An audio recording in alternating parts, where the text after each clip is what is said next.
نبی پاک صلی اللہ علیہ وسلم کا مشن بیان قرآن تھا۔ اللہ رب العزت نے قرآن آپ پر نازل کیا ہے۔ اگر نبی پاک کی وضاحت کی ضرورت نہ ہوتی، علم کو بدلا جا سکتا یا چھوڑا جانے کی گنجائش ہوتی تو اللہ رب العزت قرآن کریم نبی پر نازل نہ کرتے، بنی بنائی کتاب کعبے کی چھت پر اتار دیتے، لوگ قرآن اٹھا کر اپنی فہم و فراست کے مطابق اس کو متعین کر لیتے، وضاحت کر لیتے۔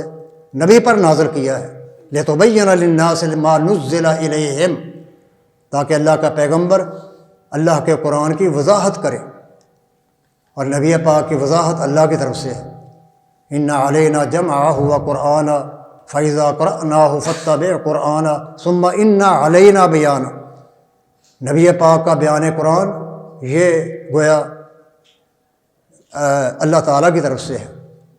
اسے اللہ رب العزت نے مَن یُطِعِ الرَّسُولَ فَقَدْ أَطَاعَ اللہ کہا ہے کہ جو نبی پاک کی اطاعت کرے گا وہی در حقیقت اللہ کی اطاعت کرنے والا ہے، کیونکہ نبی پاک کا بیان اللہ رب العزت کی طرف سے ہے۔ تو بتانے کا مقصد یہ ہے کہ نبی پاک کی حدیث نبوی جو ہے یہ قرآن کریم کا بیان ہے، جو آپ نے اللہ رب العزت کے حکم کے مطابق لوگوں کے سامنے پیش کیا ہے۔